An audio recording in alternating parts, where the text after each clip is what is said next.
Hello friends, Rajesh academy में आपका स्वागत है। आज मैं प्रैक्टिस सेट के कुछ ऐसे प्रश्न के बारे में बताने जा रहा हूं जो कि रेलवे, बैंकिंग, एसएससी के साथ साथ बीपीएससी, पीटी और बिहार एसआई और बिहार एसएससी के लिए सबसे महत्वपूर्ण प्रश्न है। अगर आप मेरे चैनल पर नए हैं तो सब्सक्राइब कर लें और बेल आइकन दबा दें ताकि सभी नोटिफिकेशन आपको मिलता रहे। तो चलिए आज के पहले प्रश्न पे हम चलते हैं। तो आज का पहला प्रश्न है, सबसे पहले विषुवत रेखा पर एक दिन की अवधि कितनी होती है। यानी कि विषुवत रेखा पर एक दिन की अवधि कितनी होती है। तो विषुवत रेखा पर जो एक दिन की अवधि होती है वो इसका सही आंसर हो जाएगा 12 घंटे की। कितने की? 12 घंटे की। अगला प्रश्न है, अभ्रक किस राज्य में बहुतायत में पाया जाता है। यानी कि अभ्रक जो है वह किस राज्य में, यानी कि भारत के कौन ऐसे राज्य है जिसमें बहुत अधिक मात्रा में पाया जाता है।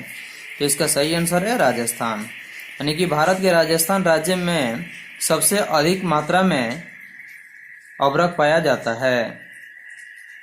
अगला प्रश्न है, भारत में मसालों का प्रदेश किसे कहा जाता है। यानी कि भारत में मसालों का प्रदेश यानी किस जगह को कहा जाता है या किस राज्य को कहा जाता है। तो इसका सही आंसर हो जाएगा केरल। तो हमारे देश में केरल राज्य में मसालों का अधिक खेती होता है, जिसकी वजह से सबसे अधिक मसाला भारत के केरल राज्य से प्राप्त किया जाता है, इसलिए उस राज्य को मसालों का प्रदेश कहा जाता है। अगला प्रश्न है, पंचायतों को संवैधानिक दर्जा किस अनुच्छेद के अंतर्गत प्रदान किया गया है। यानी कि भारतीय पंचायतों को संवैधानिक दर्जा जो है वह किस अनुच्छेद के, यानी कि संविधान के किस अनुच्छेद के अंतर्गत प्रदान किया गया है। तो इसका सही आंसर हो जाएगा अनुच्छेद 243 के अंतर्गत। किसके अंतर्गत?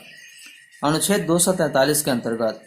तो भारतीय पंचायतों को संवैधानिक दर्जा भारतीय संविधान संशोधन अधिनियम के अनुच्छेद 243 के अंतर्गत भारतीय पंचायतों को संवैधानिक दर्जा प्रदान किया गया है।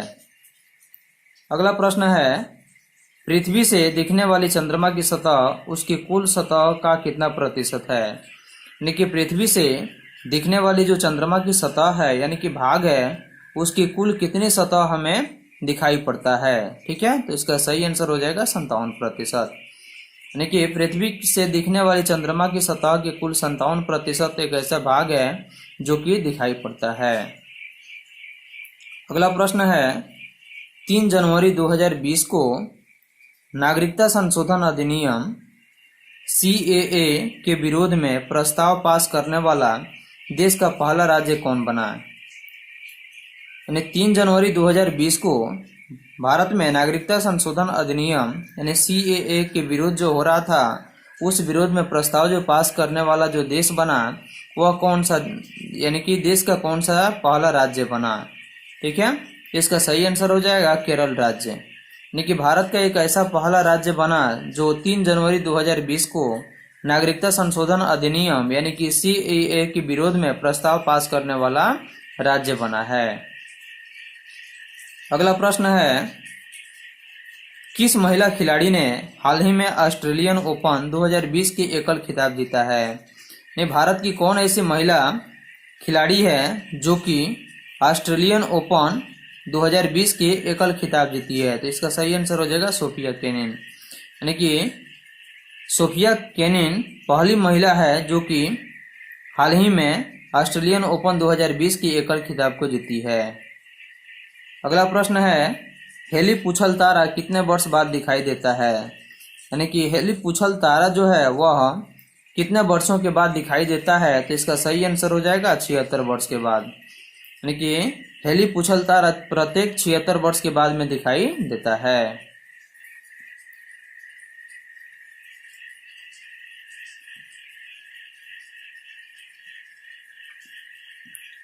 अगला प्रश्न है, 2 विशाल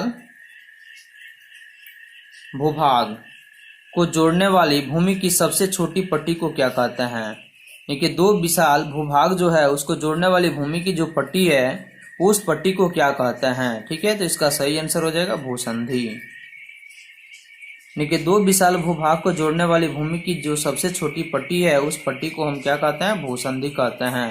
यानी कि भू मतलब भूमि और संधि मतलब जोड़, यानी कि भूमि को दो विशाल भूभागों को आपस में जोड़ती है, उसी संधि स्थल को हम क्या कहते हैं? भूसंधि कहते हैं। तो दो विशाल भूभाग को जोड़ने वाली भूमि की सबसे छोटी पट्टी जो है उस पट्टी को हम क्या कहते हैं? भूसंधि कहते हैं।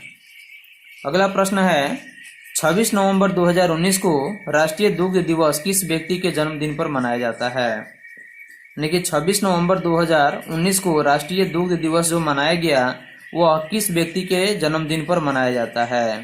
तो इसका सही आंसर हो जाएगा डॉक्टर वर्गीज कुरियन।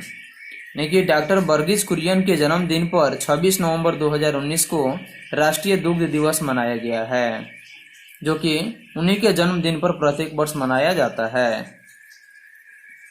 अगला प्रश्न है उच्च न्यायालय एवं अन्य न्यायालयों के न्यायाधीशों की नियुक्ति कौन करता है? तो इसका सही आंसर हो जाएगा राष्ट्रपति। यानी कि उच्च न्यायालय एवं उनके सभी न्यायाधीशों की नियुक्ति राष्ट्रपति ही करते हैं, यानी कि राष्ट्रपति के द्वारा ही उच्च न्यायालय एवं सभी न्यायाधीशों की नियुक्ति की जाती है। अगला प्रश्न है सिंधु घाटी सभ्यता कब विकसित हुई? यानी कि सिंधु घाटी सभ्यता जो थी वह कब विकसित हो गई? इसका सही आंसर है 2500 से लेकर के और 1750 ईसा पूर्व के दौरान। यानी कि 2500 से 1750 ईसा पूर्व के दौरान सिंधु घाटी सभ्यता विकसित हुई। अगला प्रश्न है म्यांमार को किस रूप में जाना जाता है? यानी कि म्यांमार जो है उसको किस रूप में जाना जाता है? तो इसका सही आंसर हो जाएगा सुदूर पूर्व का धान का कटोरा। यानी कि म्यांमार को सुदूर पूर्व का धान का कटोरा के नाम से भी जाना जाता है। अगला प्रश्न है गुप्त शासकों की सरकारी यानी कि दरबारी भाषा क्या थी? यानी कि गुप्त शासक जो थे उनकी सरकारी यानी कि दरबारी भाषा क्या थी? तो इसका सही आंसर हो जाएगा संस्कृत। यानी कि गुप्त शासकों की सरकारी दरबारी जो भाषा थी वह कौन सी भाषा थी? संस्कृत भाषा थी। अगला प्रश्न है सन 1905 में बंगाल विभाजन की घोषणा किसने की थी? यानी कि सन 1905 में बंगाल विभाजन यानी कि बंगाल बंटवारे की घोषणा किसने की थी? तो इसका सही आंसर हो जाएगा लॉर्ड कर्जन। यानी कि लॉर्ड कर्जन ने वर्ष 1905 में बंगाल विभाजन की घोषणा की थी। अगला प्रश्न है मैग्मा जब पृथ्वी की सतह पर पहुंचता है तो उसे क्या कहते हैं? यानी कि मैग्मा जब पृथ्वी की सतह पर पहुंचता है तो उस समय उसको हम क्या कहते हैं? तो इसका सही आंसर हो जाएगा लावा। यानी कि मैग्मा जब पृथ्वी की सतह पर पहुंचता है तो उसको हम लावा कहते हैं।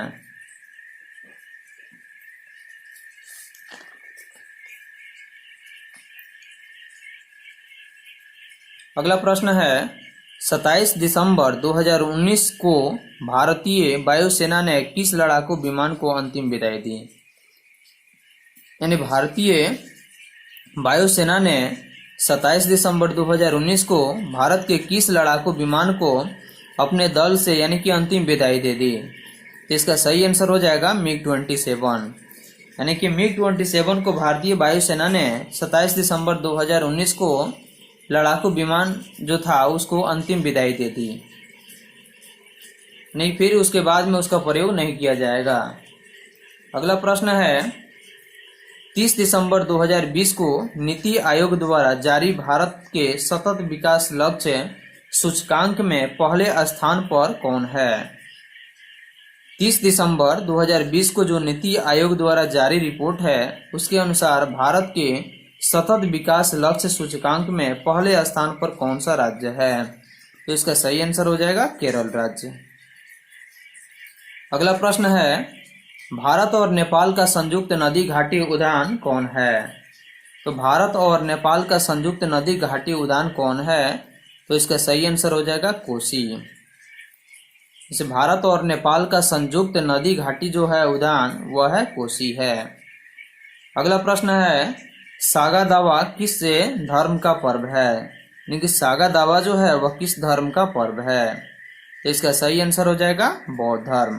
कौन सा धर्म? बौद्ध धर्म।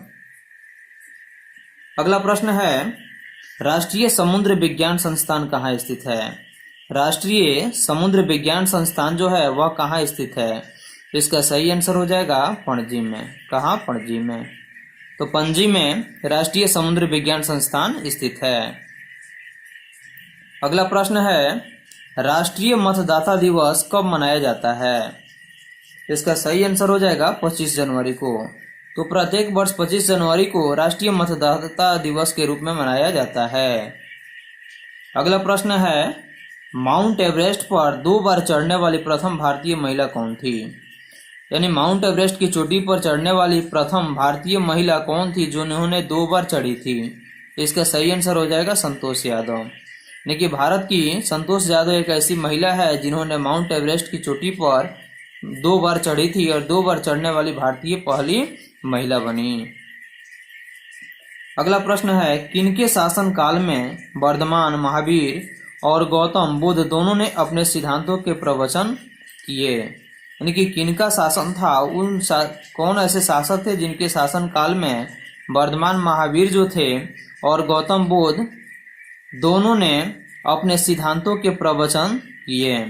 इसका सही आंसर हो जाएगा बिंबिसार के शासन काल में। यानी कि बिंबिसार के शासन काल में वर्धमान महावीर और गौतम बुद्ध दोनों ने अपने सिद्धांतों के प्रवचन किए। अगला प्रश्न है, शिवाजी के प्रशासन में पेशवा किसको कहा जाता है? तो शिवाजी के प्रशासन में पेशवा किसको कहा जाता है? तो इसका सही आंसर हो जाएगा मुख्यमंत्री को। देखिए, मुख्यमंत्री को शिवाजी के प्रशासन में पेशवा कहा जाता था। अगला प्रश्न है, सुभाष चंद्र बोस ने अपनी आजाद हिंद फौज तथा आजाद हिंद सरकार कहाँ बनाई थी? देखिए, सुभाष चंद्र बोस ने अपनी आजाद हिंद फौज जो सेना का गठन किए थे और आजाद हिंद सरकार, यह दोनों सेना कहाँ बनाई थी? यानी कि दोनों संगठन कहाँ बनाई थी? इसका सही आंसर हो जाएगा सिंगापुर में। तो सिंगापुर में सुभाष चंद्र बोस ने अपनी 2 संगठन आजाद हिंद फौज तथा आजाद हिंद सरकार बनाई थी। अगला प्रश्न है, भारत में शेयर बाजारों के लिए प्रधान नियामक संस्था कौन सा है? यानी कि भारत में जो शेयर बाजार है उस बाजारों का जो प्रधान नियामक संस्था है वह कौन सा है? तो इसका सही आंसर हो जाएगा सेबी। कौन? सेबी, जिसका पूरा नाम securities and exchange board of India है। ये सेबी का पूरा नाम जो है security and exchange board of India है। अगला प्रश्न है, वह कौन सी गैस है जो पौधा घर प्रभाव के लिए मुख्यतः जिम्मेदार है? यानी कि वह कौन सी गैस है जो पौधा घर प्रभाव के लिए मुख्यतः जिम्मेदार है? तो इसका सही आंसर हो जाएगा कार्बन डाइऑक्साइड। क्या हो जाएगा? Carbon dioxide. अगला प्रश्न है, शरीर की सर्वाधिक प्रबल अस्थि क्या है? ठीक है, तो शरीर की यानी कि मानव शरीर की जो सबसे प्रबल यानी कि मजबूत जो अस्थि है वह कौन सी है? तो इसका सही आंसर हो जाएगा जबड़े की। अगला प्रश्न है, 18 सितंबर 2019 को भारत ने हवा से हवा में मार करने वाली अस्त्र मिसाइल का सफल परीक्षण किया है, उसकी रेंज क्या है? यानी 18 सितंबर 2019 को भारत ने हवा से हवा में मार करने वाली अस्त्र यानी कि मिसाइल का सफल परीक्षण किया है, उसकी रेंज क्या है? इसका सही आंसर हो जाएगा 75 किलोमीटर।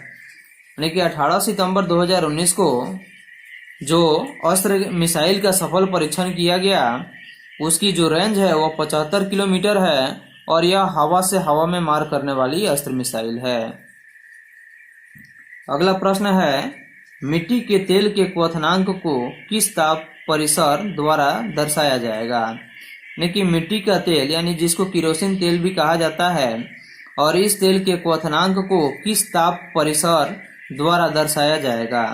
इसका सही आंसर हो जाएगा 150 डिग्री सेल्सियस से लेकर के और 300 डिग्री सेल्सियस तक।